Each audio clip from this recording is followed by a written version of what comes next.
تو ایک ہی ایک سوال کا جواب دو، اللہ کی کوئی ذات ہے یا وہ خیالی چیز ہے؟ اللہ کی کوئی ذات ہے یا وہ خیالی چیز ہے؟ کیونکہ جو خیالی چیز ہوگی وہ ظاہر سی بات ہے، نو ڈاؤٹ ہر جگہ ہوگی. جو خیال ہے وہ خیال ہے، وہ تو ہر جگہ ہو سکتا ہے. جو کوئی ذات ہوگی ظاہر سی بات ہو کہیں نہ کہیں ہوگی، کہیں نہ کہیں ہوگی. اور وہ ہے کہاں؟ عرش پر مستوی. اللہ خود کہتا ہے. اب یہ اور بات ہے کہ جاہلوں کے دماغ میں بات نہیں بیٹھتی ہے کہ اللہ کو محیط کیسے کریں، اللہ کو جگہ کیسے فکس کریں. یہ تمہارا پرابلم ہے. تمہاری بدعقیدگی کو فٹ کرنے کے لیے اللہ کی صفات کا انکار نہیں کیا جا سکتا. اللہ عرش پر مستوی ہے تو اللہ عرش پر مستوی ہے، بس. یہ آیت کا ٹکڑا بھی یخافون ربهم من فوقهم، فرشتے اور چرند پرند اور جاندار سب اپنے رب سے ڈرتے ہیں جو ان کے اوپر ہے. وَيَفْعَلُونَ مَا يُؤْمَرُونَ، فرشتوں کے ساتھ میں ان جانداروں کا بھی تذکر آیا کہ یہ سب کے سب وہ سب کچھ کر گزرتے ہیں جو انہیں حکم دیا جاتا ہے.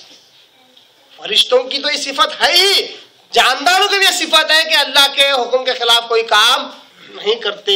اللہ نے انہیں اختیار دیا ہی نہیں ہے. جانداروں کو، چرند پرند اور درندوں کو اللہ نے اختیار دیا ہی نہیں ہے. پیڑ کو اللہ نے کھڑا کر دیا، قیام کی شکل میں کھڑا ہے، بس اپنی مرضی سے کبھی گرتا نہیں ہے. یہاں تک اللہ نے کیا کہا، یسبح للہ ما فی السماوات و ما فی الارض، جو کچھ آسمان اور جو کچھ زمین سب اللہ کی تصویر بیان کرتے ہیں، اللہ کی تعریف بیان کرتی ہے، اللہ کی عبادت کرتے ہیں، کیونکہ اختیار نہیں ان کے پاس. تو اللہ کہتا ہے جن کو اختیار نہیں ہے وہ تو کر ہی رہے ہیں، اور جن کو اختیار دیا گیا ہے وہ بھی چاہتے ہوئے نہ چاہتے ان کے سائے ہمارے آگے سجدہ کرتے ہیں. تو تم کیوں خوشی یا ناخوشی میرے آگے سجدہ کیوں نہیں کرتے؟ یہی بات اللہ نے ایک اور جگہ پر کہا کہ جب ہم اس کائنات کی تخلیق، اس دنیا کی تخلیق کرنا چاہ رہے تھے تو ہم نے آسمان اور زمین کی طرف رخ کیا. یہ دونوں ملے ہوئے تھے. ہم نے ان سے کہا کہ اتیا، آ جاؤ میرے پاس، طوعاً او کرہا، چاہے خوشی خوشی یا نہ خوشی خوشی. تو زمین آسمان نے کہا کہ اللہ ہم تیرے حکم میں خوشی خوشی آتے ہیں، کیونکہ ناخوشی کا سوال ہی نہیں ہے، کیونکہ ان کو اختیار نہیں دیا گیا. اور انسان اور جن کو اللہ نے اختیار دیا ہے، اللہ کہتا ہے اس اختیار کا غلط فائدہ نہ اٹھاؤ، بلکہ اس اختیار سے فائدہ اٹھاتے ہوئے خوشی خوشی میری اطاعت کرو تو میں بھی تمہیں خوش ہو کر جنت میں داخل کروں گا. یہ سورہ نحل کی آیت تھی جو اس تعلق سے تھی کہ ہر مخلوق اللہ کے آگے سجدہ کرتی ہے، ان کے سائے سجدہ کرتے ہیں.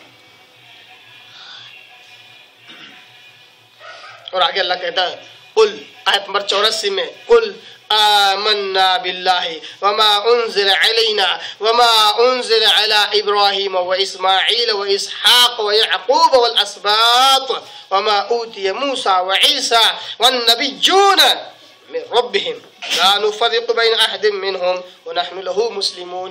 اے محمد صلی اللہ علیہ وسلم آپ اعلان کیجئے، آپ ان اہل کتاب کے آگے اس حقیقت کو واضح کیجئے، آپ کے عقیدے میں، آپ کے ایمان میں اور ان کے عقیدے اور ان کے ایمان میں کیا فرق ہے، آپ اس کو ظاہر کیجئے. وہ لوگ یہ سمجھ رہے ہیں کہ آپ کا ایمان، آپ کا عقیدہ، آپ کا دین ایک الگ ہے، ایک نیا دین ہے جو ان کے دین سے میچ نہیں کھاتا ہے. یہ ایسا سمجھتے، اس سے غلط فہمی میں مبتلا ہے. آپ اعلان کیجئے، آپ اپنے عقیدے کا اظہار کیجئے، کہیے قل آمنا باللہ.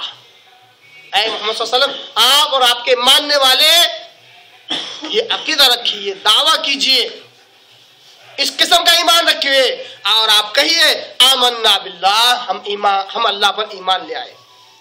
وما انزل علینا، جو کچھ ہم پر نازل ہوا یعنی قرآن مجید، ہم اس پر ایمان لاتے ہیں، ایمان رکھتے ہیں.